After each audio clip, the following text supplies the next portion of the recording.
नमस्कार, मेरा नाम सौरभ द्विवेदी है। ये ललन टॉप शो है। इस वक्त की सबसे बड़ी खबर दिल्ली से आ रही है, एक कार ब्लास्ट की और उसके बाद आसपास की गाड़ियों में भी आगजनी की और इसमें अब तक 8 लोगों के मारे जाने की पुख्ता खबर है। ललन टॉप शो में इस खबर पर विस्तार से बात करेंगे। कौन कौन सी एजेंसीज पहुंची हैं, प्रधानमंत्री और गृह मंत्री को क्या ब्रीफिंग दी गई है, चश्मदीदों के बयान क्या आए हैं, इसके बारे में विस्तार से बात करेंगे।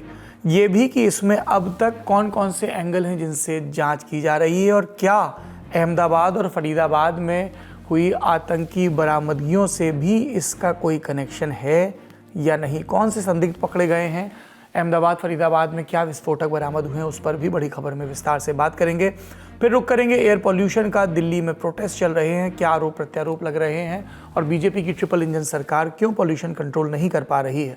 इसके अलावा बिहार में दूसरे चरण के मतदान के ठीक पहले नेता प्रतिपक्ष तेजस्वी यादव की प्रेस ब्रीफिंग और उस पर चुनाव आयोग पर लगे इल्जामों का भी जिक्र होगा।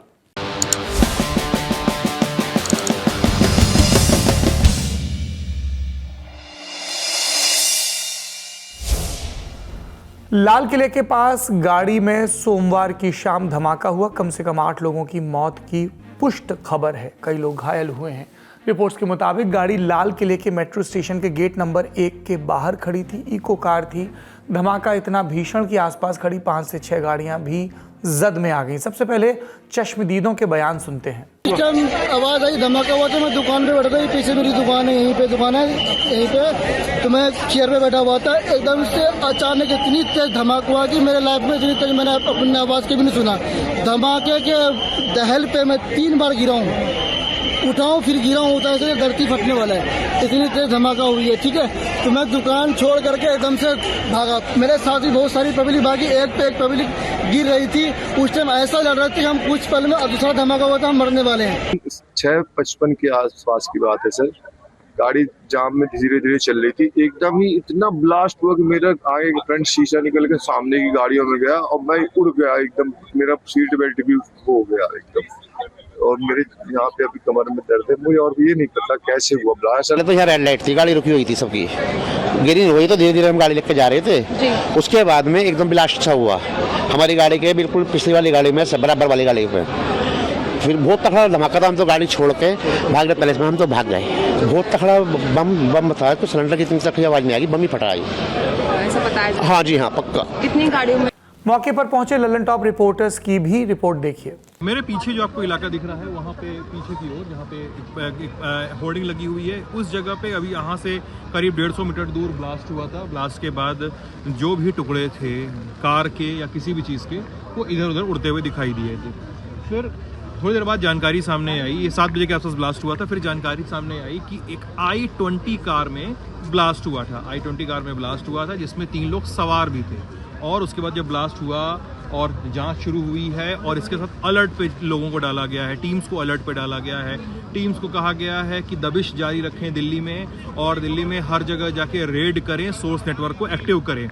इसके अलावा थोड़ी देर बाद अपडेट ये भी है कि केंद्रीय गृह मंत्री अमित शाह स्पॉट पे पहुंचने वाले हैं कुछ ही देर में। अपडेट ये भी है कि दिल्ली समेत सभी महानगरों को हाई अलर्ट पे रख दिया गया है। बॉर्डर एरियाज में BSF को बोला गया है विजिलेंट रहने के लिए। सिक्योरिटी फोर्सेस को, तमाम सिक्योरिटी फोर्सेस को हाई अलर्ट पे रखा गया है। और साथ ही जो आपके जो भी इलाके हैं जो नेबरिंग फ्रेंडली कंट्रीज से लगते हैं, वहां पर भी अलर्ट रखने को कहा गया है। अभी तक 2 से ढाई घंटे बीतने के बाद भी अभी तक दिल्ली पुलिस की ओर से इस बात पर कोई सफाई नहीं आई है कि ब्लास्ट का नेचर क्या था। लेकिन जानकार मान रहे हैं कि अगर ये एक्सीडेंट होता तो खंडन आ चुका होता। कहीं ना कहीं कंस्पिरेसी की बू आ रही है, तभी लगातार हर जगहों पे एक्शन दिखाई दे रहा है। हम बने रहेंगे और अपडेट्स आप तक लेकर आते रहेंगे। बहुत बहुत शुक्रिया। अब तक की अपडेट क्या है? दिल्ली पुलिस की special teams, national security guard और NIA की टीमें भी मौके पर मौजूद हैं। केंद्रीय गृह मंत्री अमित शाह ने NIA को जांच के आदेश दे दिए हैं। अभी तक धमाके की वजह स्पष्ट नहीं है। ये भी साफ नहीं है कि इसमें कोई आतंकवादी एंगल है या नहीं।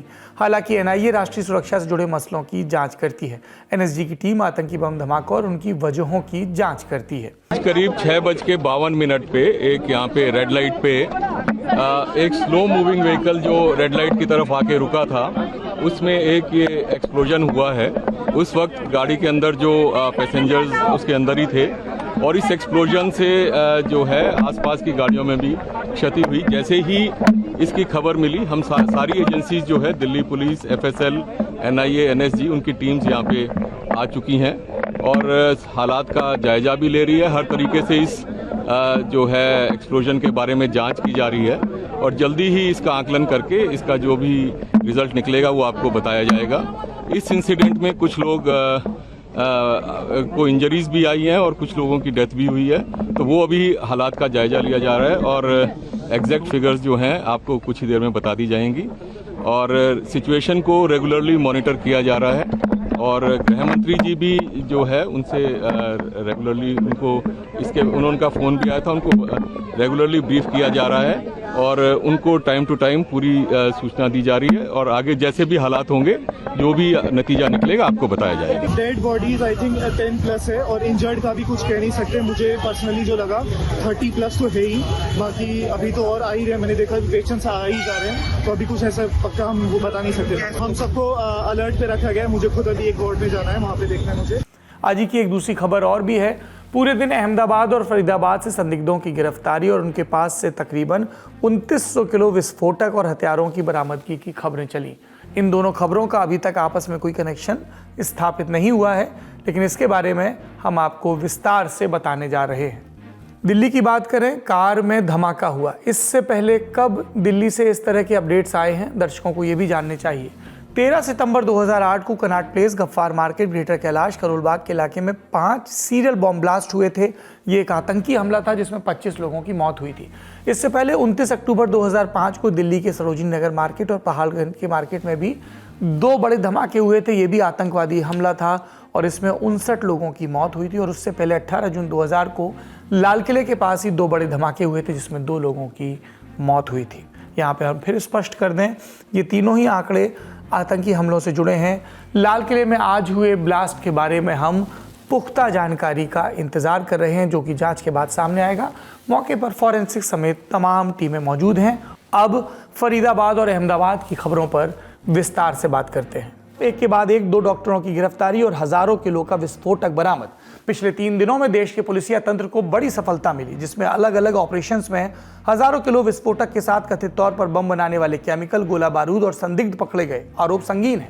गुजरात में पकड़ाए संदिग्ध आजादपुर मंडी की रेकी कर रहे थे, लखनऊ में RSS दफ्तर पर नजर रख रहे थे। लेकिन पहले बात फरीदाबाद की। 19 अक्टूबर को जम्मू कश्मीर और हरियाणा पुलिस ने ज्वाइंट ऑपरेशन चलाया। कई दिनों की खोजबीन, CCTV फुटेज खंगालने के बाद एक लीड मिली, जिसके सहारे जम्मू कश्मीर पुलिस फरीदाबाद पहुंची। यहाँ की अल फलाह यूनिवर्सिटी में पढ़ाता था डॉक्टर मुजम्मिल शकील नाम का शख्स, मूलतः पुलवामा का। फरीदाबाद के धौज गांव में किराए के कमरे में रहता था। उसके घर से पुलिस को 360 किलोग्राम विस्फोटक, जो कि अमोनियम नाइट्रेट भी हो सकता है, मिला। साथ ही असॉल्ट राइफल और कारतूस भी। पुलिस ने मुजम्मिल को गिरफ्तार कर लिया है। पूछताछ में डॉक्टर आदिल अहमद का नाम सामने आया। पिछले साल तक अनंतनाग के सरकारी मेडिकल कॉलेज में सीनियर रेजिडेंट था। फिलहाल यूपी के सहारनपुर में एक प्राइवेट हॉस्पिटल में प्रैक्टिस कर रहा था। पुलिस ने डॉक्टर आदिल को भी गिरफ्तार किया। उसे मिलाकर ऑपरेशन में 7 लोग गिरफ्त में आए। ये सफेद पोशों का नेटवर्क बताया जा रहा है, जिस पर आतंकी संगठन जैश-ए-मोहम्मद और अंसार गजवात उल हिंद के लिए काम करने का आरोप है। पुलिस ने और क्या कहा, सुनते हैं। एक कैननकॉप असॉल्ट राइफल है विद 1 कैननकॉप assault rifle with 3 magazines and 83 live rounds, एक pistol with 8 live rounds, 2 empty cartridges, 2 additional magazines. इसके अलावा 8 बड़े सूटकेसेस हैं, 4 छोटे सूटकेसेस हैं, प्लस एक बकेट, जिनसे अप्रोक्सीमेटली 360 kg जो है इनफ्लेमेबल मटेरियल बरामद हुआ है, जो कि सस्पेक्टेड अमोनियम नाइट्रेट है। और इसके अलावा टाइमर्स 20, टाइमर्स विद बैटरीज 4, एक जो है remotes 24, heavy metal approximately 5 kg और walkie talkie set, electric wiring, batteries एवं अन्य इस तरह का जो कॉन्ट्राबैंड मटेरियल है वो रिकवर किया गया। RDX वाली बात गलत है, it is not RDX, it is not AK-47। मैंने बताया इट इज बेसिकली कैननकॉप असॉल्ट राइफल। ये AK-47 के जैसी होती है, उससे थोड़ी छोटी होती है इसकी rifle, but it is not AK-47। Police के मुताबिक मॉड्यूल में शामिल लोग पाकिस्तान और अन्य देशों में बैठे हैंडलर्स के संपर्क में थे। ये लोग इनक्रिप्टेड ऐप्स से बात करते थे, ट्रेनिंग, पैसा भेजने और सामान की व्यवस्था करते थे। पैसा दान व सामाजिक कार्य के नाम पर इकट्ठा किया जाता था। मकसद भारत विरोधी साजिशें। इस पूरे मॉड्यूल पर और जानकारी दे रहे हैं साथी पत्रकार। दिल्ली एनसीआर एक बार फिर आतंकियों के निशाने पे हैं। दिल्ली ब्लास्ट से पहले अगर हम बात करें फरीदाबाद का टेरर प्लॉट एक्सपोजे, यानी किस तरह से आतंकियों के तार जुड़े हुए हैं। यहां इन्वॉल्वमेंट था जैश ए मोहम्मद और अंसार गजलत उल हिंद का। और आपको बता दें डॉक्टर मुजमिल हैं, उनको अरेस्ट किया गया। और खासतौर पे अगर हम बात करें किस तरह से जम्मू कश्मीर में थे और जूनियर डॉक्टर रहे, उसके बाद फरीदाबाद गए, वहां से किस तरह से ऑपरेशन चलाया है हरियाणा पुलिस और दिल्ली पुलिस ने, तो वो अब जो तार हैं वो अलग अलग स्टेट से जुड़ रहे हैं। जैसे लखनऊ में महिला डॉक्टर हैं या बाकी और शख्स हैं। तो खास तौर पे अगर हम बात करें तो अलग अलग एंटिटीज अब जुड़ रही हैं और इससे खुलासा होता है कि कितना बड़ा ये एक्सपोजे रहा है। फरीदाबाद के बाद बात अहमदाबाद की, जहां एटीएस ने संदिग्ध आतंकियों को गिरफ्तार किया। आजाद सुलेमान शेख, मोहम्मद सुहेल और अहमद मोहिउद्दीन सैयद। मीडिया रिपोर्ट के मुताबिक इनमें से 2 यूपी के हैं और तीसरा हैदराबाद का। इनके पास से 4 विदेशी पिस्तौल, 30 कारतूस और 40 लीटर कैस्टर ऑयल मिला। पुलिस के मुताबिक ये तीनों आतंकी संगठन ISIS के लिए काम कर रहे थे। लखनऊ RSS दफ्तर और दिल्ली की आजादपुर मंडी की रेकी कर चुके थे। फिलहाल एटीएस पता लगाने में जुटी है कि हथियारों की सप्लाई कैसे हुई और इस नेटवर्क से जुड़े अन्य स्लीपर सेल कहां सक्रिय हैं। इस बारे में पत्रकारों से और बातचीत करते हैं। गुजरात एटीएस ने जिन 3 आतंकियों को पकड़ा, उन्होंने 3 जगहों की रेकी की थी। अहमदाबाद का ये एक इलाका है नरोडा का जो ये फ्रूट मार्केट है, जहां पे वो रेकी की गई थी। डॉक्टर जो है वो यहाँ पे आया था और उसके फोन से भी जो है वो वीडियो रिकॉर्ड किए गए थे, जिनको पाकिस्तान और अफगानिस्तान में उसके जो आका बैठे हैं वहां पर भेजा गया था। गुजरात एटीएस की जो प्राथमिक जांच है उसके अंदर जो जानकारी सामने आई है उसके मुताबिक ये भीड़ भाड़ वाली जगह थी जिनको वो टारगेट करना चाहते थे। तो अभी वहां पे रेकी की गई। पिछले 6 महीने के दौरान ये रेकी हुई है, जिसके अंदर जो सबसे महत्वपूर्ण जगह है वो नरोडा का फ्रूट मार्केट, क्योंकि यहाँ पे काफी ट्रैफिक रहता है और लोग काफी संख्या में होते हैं, तो भीड़ की वजह से इसको पसंद किया गया था। यहाँ का जो है वो रेकी की गई। उसके अलावा लखनऊ में जो है संघ कार्यालय की रेकी की गई थी और साथ ही जो दिल्ली है, दिल्ली में जो है आजादपुर मंडी, वहां की रेकी की गई थी। तो उसकी वजह वही है क्योंकि वहां पे भीड़ ज्यादा होती है और यहाँ पे जो है वो टारगेट करना आसान होता है। पर ये लक्ष्य था कि नहीं, आखिरी ये तय नहीं किया गया था। अभी जो है वो प्राइमरी जांच चली है, जिसके अंदर इन 3 स्पॉट के बारे में जानकारी पुलिस को खुद उनकी ये जो तीनों आतंकी हैं उनकी पूछताछ से सामने मिली है। देश में और खासतौर पर दिल्ली में हुए धमाकों के बारे में हमने आपको विस्तार से बताया। देश में हुई सुरक्षा एजेंसियों की कार्रवाई के बारे में भी बताया। अब उस खबर के बारे में बात करेंगे जहां कार्रवाई की बातें तो हो रही हैं लेकिन ज़मीन पर कोई असर नहीं दिख रहा है। बात हो रही है दिल्ली और आसपास के इलाकों में हवा के लगातार जहरीले होने की। अक्टूबर के आखिर में दीपावली के आसपास AQI डिबेट में आई। इस बार भी वही कीवर्ड्स, हेडलाइंस। जो कभी सत्ता में थे वो विपक्ष होकर नई सरकार से सवाल पूछने लगे और जो सवाल पूछा करते थे वो अब अगर मगर करने लगे। रोल रिवर्सल हो गया लेकिन हवा की सूरत नहीं बदली। ब्लेम गेम एक बार फिर से पंजाब से लेकर पाकिस्तान तक चला गया। हालांकि इन डेवलपमेंट्स के बीच एक नया ट्रेंड भी दिखा। सिविल सोसाइटी के लोग लगातार सोशल मीडिया पर साफ हवा को लेकर कैंपेन चलाते रहे, मुद्दे को चर्चा से गायब नहीं होने दिया और इसका रिजल्ट देखने को मिला 9 नवंबर को, जब दिल्ली के इंडिया गेट पर करीब 400 लोग इकट्ठा हुए, साफ हवा के लिए प्रोटेस्ट किया। मीडिया रिपोर्ट्स बताती हैं कि 7 नवंबर की सुबह से ही AQI खतरनाक होती चली गई। दिल्ली के सारे pollution data monitoring centre red zone में दिखे और सरकारी डेटा से इतर लोगों के घरों में मौजूद एयर प्यूरिफायर्स ने, अगर उनके घरों में ये थे तो और भी खतरनाक मंजर बयां किया।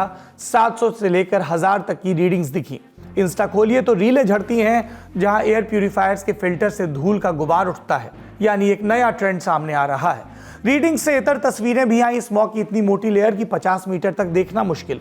जिस इंडिया गेट पर लोग प्रोटेस्ट करने गए वहीं की तस्वीरें डालकर पूछा गया, इंडिया गेट कहां गायब हो गया। फिर आई 9 नवंबर की तारीख। सुबह से ही एक्टिविस्ट सोशल मीडिया पर एक्टिव थे।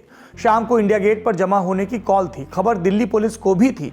मीडिया रिपोर्ट्स बताती हैं कि दिल्ली पुलिस ने प्रोटेस्ट ऑर्गेनाइजर्स को नोटिस भी भेजा। कहा पूरे नई दिल्ली जिले में BNS यानी भारतीय न्याय संहिता की धारा 163 लगी है। सिर्फ जंतर मंतर को छोड़कर यानी इंडिया गेट पर इकट्ठा होकर प्रोटेस्ट करने की मंजूरी नहीं है। आप लोग चाहें तो जंतर मंतर पर अपने तंत्र दिखा सकते हैं।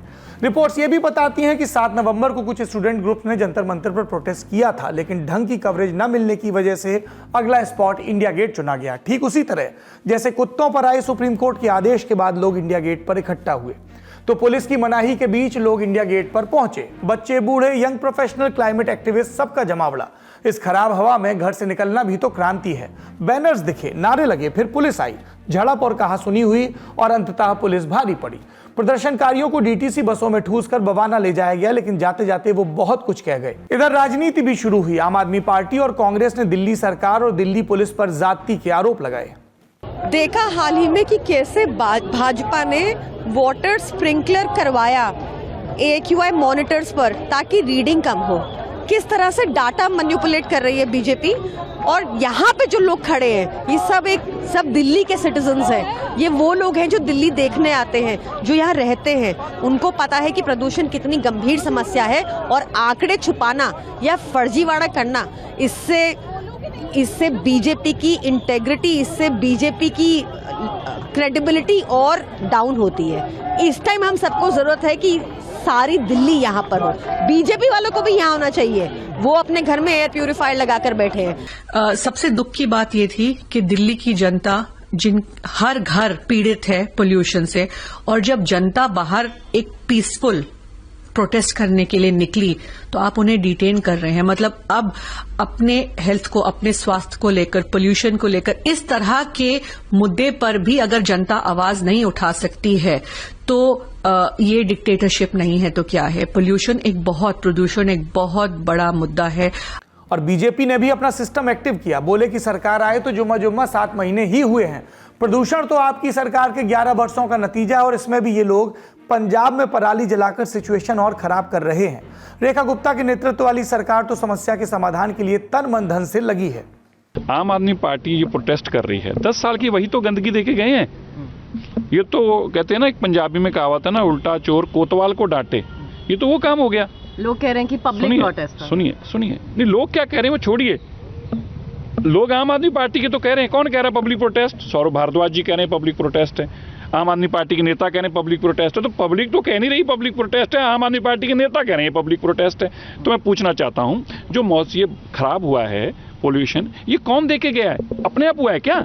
नहीं, 10 साल में आम आदमी पार्टी ने बर्बाद करके दिया है। पिछले साल 500 AQI था, 1000 AQI टच कर गया था। तो जो 10 साल की बीमारी हमें देखे गए और हर साल AQI बढ़ता रहा। इस बीच विपक्षी एक मारक वीडियो और खोज लाए।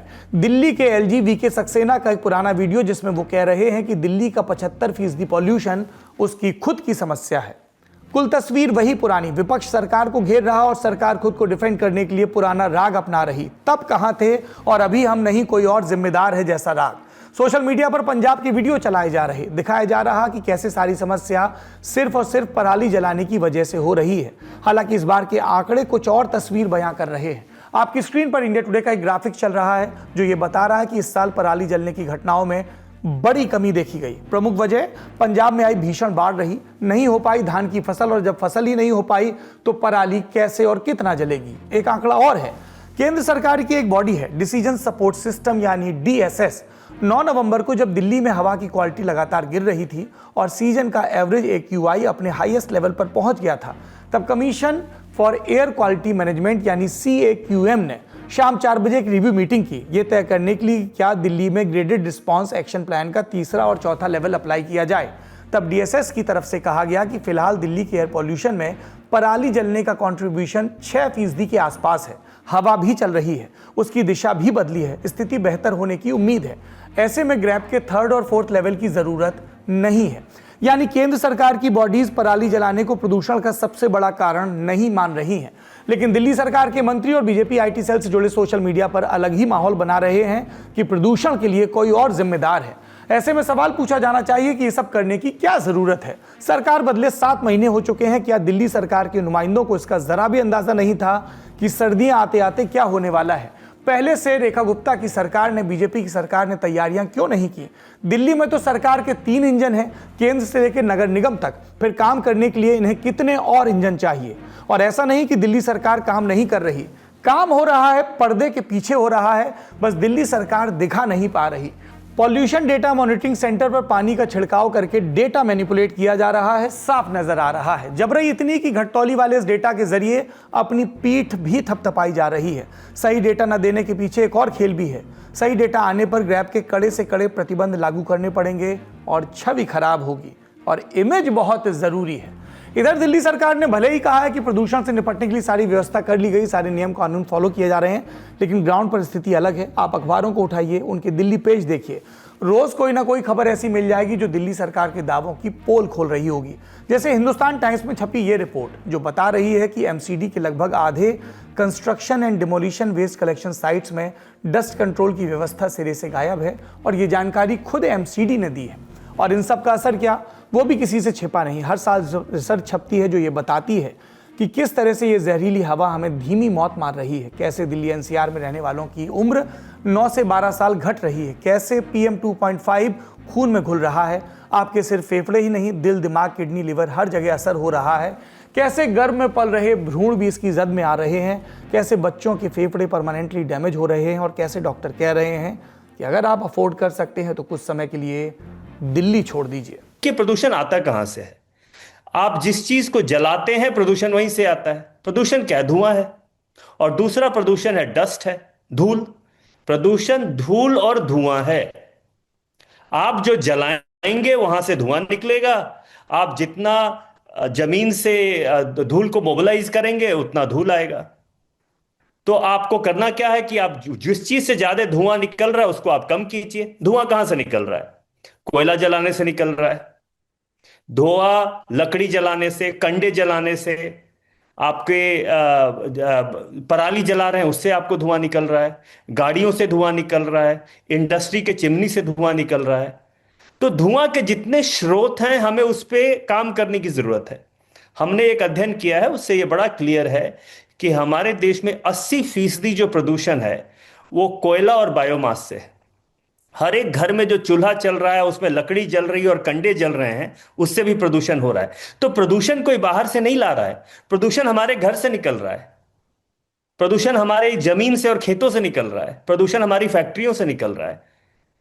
तो दूसरा जो मैं आपको सजेशन दूंगा कि ये जो प्रदूषण का जो समस्या है वो शॉर्टकट से सॉल्व नहीं होगा कि आपने पानी का छिड़काव कर दिया, कभी प्लेन उड़ा दिया, कभी स्मॉग टावर लगा दिए, कभी ऑड एंड इवन कर दिया गाड़ियों का।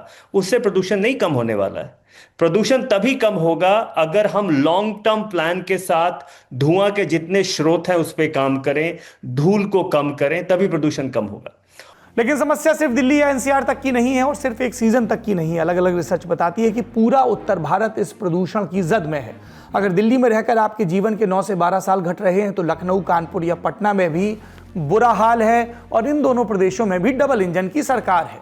वहां पर भी जीवन की प्रत्याशा में 6 साल तक की कमी आ रही है। हाल फिलहाल में लैंसेट का एक डेटा आया, बताया गया कि 2022 में वायु प्रदूषण से भारत में 17 लाख लोगों की जान गई। 2010 के मुकाबले 38% का इजाफा है। आंकड़ों की बात करें तो दुनिया के सबसे प्रदूषित शहरों में से भारत के शहर पिछले एक दशक से टॉप पर ही नजर आ रहे हैं। टॉपर किसी और मामले में होना चाहिए था, हो किसी और में रहे। डॉक्टर्स भले कह रहे हों कि हो सके तो इलाका छोड़ दीजिए, जो लोग अफोर्ड कर सकते हैं वो छोड़ भी रहे हैं, और अखबारों में उनकी कहानियां भी छप रही हैं। लेकिन ट्रेनों के जनरल डब्बों में मवेशियों की तरह भरकर आने वालों का क्या, जो 2 वक्त की अदद रोटी के लिए दिल्ली एनसीआर आते हैं, वो अगर काम छोड़कर भी जाएं तो करेंगे क्या? कैसे अपना पेट भरेंगे? क्या इनका एग्जिस्टेंस बस इतना है कि ये नेताओं को वोट दें? उन नेताओं को जिनके बंगलों के कोने कोने में लाखों के एयर प्यूरिफायर इंस्टॉल होते हैं, जिनके फार्म हाउस पेड़ों से ढके रहते हैं। भारत के लोग इस बात पर रश करते हैं कि वो दुनिया की 4थी सबसे बड़ी अर्थव्यवस्था बन चुके हैं। जिस ब्रिटेन ने हमें गुलाम बनाया पर कैपिटा इनकम में ना सही, लेकिन जीडीपी के मामले में हमने उसको पीछे छोड़ दिया। लेकिन उसी चौथी अर्थव्यवस्था की राजधानी के लोग एक अदद सांस के लिए मोहताज हैं। नौबत यह कि सिर्फ दिल्ली एनसीआर नहीं, जिसको मौका मिल रहा है और जो कर पा रहा है वो देश भी छोड़ रहा है, और ये आंकड़ा बढ़ रहा है। 2024 के आखिर में आए सरकारी डेटा के मुताबिक पिछले 13 साल में 18 लाख लोग भारतीय नागरिकता छोड़ चुके हैं। और जब ये लोग विदेशों में बेहतर नागरिक सेवाओं की तस्वीर डालते हैं, साफ हवा और सड़कों की तुलना भारत से करते हैं, तो संगठित रूप से सोशल मीडिया पर इनको ट्रोल किया जाता है। खुद को बेहतर करने की जगह बेसिक सवाल उठाने वालों पर ही सवाल उठा दिए जाते हैं। देश की सेवा कर चुके अफसरों तक को नहीं बख्शा जाता। और ऐसा नहीं कि ये बातें कोई नई हैं, हर साल होता है, हर बार भुला दिया जाता है। नेट रिजल्ट रहता है स्क्वायर वन। सरकारों का फोकस काम से ज्यादा पीआर पर है। छवि ना बिगड़े, कहीं केमिकल छिड़क दें, कहीं पानी। सबसे ताजा उदाहरण यमुना नदी का है। छत पर साफ पानी दिखाने के लिए रसायन छिड़के गए, नहरें खोली गई, और अब क्या है तस्वीर? वही पुरानी यमुना झाग से भरी। अब बढ़ते हैं सुर्खियों की तरफ। पहली सुर्खी में बात बिहार की नेता प्रतिपक्ष तेजस्वी यादव ने चुनाव आयोग पर गंभीर आरोप लगाए। बोले 4 दिन बाद भी आयोग ने वोटिंग का पूरा आंकड़ा क्यों नहीं दिया फर्स्ट फेज का। अभी तक नहीं पता चला कि पहले फेज में कितने पुरुष और कितनी महिलाओं ने वोट डाले। इसके अलावा उन्होंने दावा किया कि 208 पुलिस कंपनियां बीजेपी शासित राज्यों से बिहार चुनाव में भेजी गई। तेजस्वी ने पूछा कि बंगाल, झारखंड, तमिलनाडु और केरल जैसे गैर भाजपा शासित राज्यों से फोर्स क्यों नहीं आई। पहला चरण का मतदान कब हुआ? 6 नवंबर को। आज हम बैठ के पीसी कर रहे हैं 10 नवंबर को। 4 दिन बाद भी आंकड़े जो है सार्वजनिक नहीं किए गए हैं कि पुरुष ने कितने मतदान किए और महिलाओं ने कितने मतदान किए। कोई भी ऑफिशियल आंकड़ा नहीं आता। पहले भी मैनुअली, पहले के जमाने में तो उसी दिन उसी समय बता देता था मैनुअली। आजकल तो टेक्नोलॉजी का जमाना है, फिर भी ये आंकड़ा क्यों छुपाया जा रहा है? यानी 208 कंपनियां भाजपा शासित राज्यों से उनकी पुलिस आई है। ये गंभीर सवाल खड़ा हुआ है। बंगाल, कर्नाटका, तमिलनाडु से क्यों नहीं मंगाए भाई? झारखंड बगल में है, यूपी का आ रहा है, मध्य प्रदेश का आ रहा है, झारखंड अब बंगाल का क्यों नहीं आ रहा? दोनों बॉर्डर के इलाके में है। तो तेजस्वी के बयान पर एनडीए की प्रतिक्रिया आई। बिहार सरकार में मंत्री अशोक चौधरी बोले, ये चुनाव आयोग का फैसला है कि वो कहां से फोर्स बुलाता है। आयोग उन जगहों से फोर्स मंगाता है जहां एक्स्ट्रा है। ये तो इलेक्शन कमीशन को देखना है, जहां पर सरप्लस रहता है वहां से आता है। इसमें तो ये तो एक सोच का नजरिया है ना। किसी व्यक्ति को आधा ग्लास पानी भरा दिखता है, किसी को आधा ग्लास खाली दिखता है। तो ये तो इलेक्शन कमीशन कंफर्टेबल जहाँ से रहता है, जहाँ सरप्लस है, जहाँ पर स्ट्रेस नहीं है, जहाँ टेंशन नहीं है, वहाँ से फोर्स को मंगाता है जहाँ फोर्स रिलैक्स्ड है। और बंगाल में की जो स्थिति है हमको तो नहीं लगता है। झारखंड में भी कितना फोर्स है, क्या है, तो वो तो टोटल इलेक्शन कमीशन का प्रोग्रेटिव है, कहाँ से फोर्स लेना है, कहाँ से फोर्स नहीं लेना है। दूसरी सुर्खी दिल्ली के जवाहरलाल नेहरू स्टेडियम यानी जेएलएन से जुड़ी। इसे तोड़कर अब स्पोर्ट्स सिटी बनाई जाएगी। 102 एकड़ में फैली होगी। मकसद दिल्ली में इंटरनेशनल लेवल के हिसाब से एक अत्याधुनिक खेल इंफ्रास्ट्रक्चर डेवलप करना। कतर और ऑस्ट्रेलिया जैसे देशों में इस्तेमाल होने वाले खेल मॉडल को देखा परखा जा रहा है। जेएलएन स्टेडियम में मौजूद सारे ऑफिस कहीं और शिफ्ट होंगे। नई बिल्डिंग बनेगी जिसमें हर खेल का अलग स्टेडियम, खिलाड़ियों के लिए हॉस्टल या रिहायशी कॉम्प्लेक्स, ट्रेनिंग सेंटर और मेडिकल सुविधाएं भी होंगी। हालांकि प्रोजेक्ट कब शुरू होगा और कब पूरा, ये अभी तय नहीं हुआ है। जेएलएन स्टेडियम का इतिहास 40 साल पुराना है। दिल्ली में साल 1982 में हुए एशियन गेम्स के लिए इसे बनाया गया था। साल 2010 के कॉमनवेल्थ गेम्स के वक्त 961 करोड़ रुपए खर्च करके इसे रेनोवेट किया गया था। 2017 में भारत में आयोजित हुए अंडर 17 फीफा वर्ल्ड कप के भी कुछ मैच यहाँ खेले गए। 2023 में पहली बार भारत में वर्ल्ड पैरा एथलेटिक्स चैंपियनशिप का आयोजन भी इसी स्थल पर हुआ था। आज का ललन टॉप शो यहीं समाप्त होता है। अपना और अपनों का ख्याल रखिए। अगर आप बिहार में ऐसी जगह पर हैं जहां दूसरे फेज का मतदान है तो बिना किसी हिला हवाली के वोट जरूर डालिए। उसको चुनिए जो आपकी बेहतरी के लिए पंथ, संप्रदाय, जाति और जेंडर के भेदों से ऊपर उठकर काम करेगा। और यदि आप बिहार के बाहर के और बिहार की तासीर समझना चाहते हैं तो ललन टॉप की डॉक्यूमेंट्री बूझो तो बिहार जरूर देखिए। आपको हमारे आज के शो में उस डॉक्यूमेंट्री का लिंक मिल जाएगा। बिहार के किरदारों को समझना चाहते हैं तो ललन टॉप की एक और सीरीज है हम बिहार के लोग, वो भी जरूर देखें।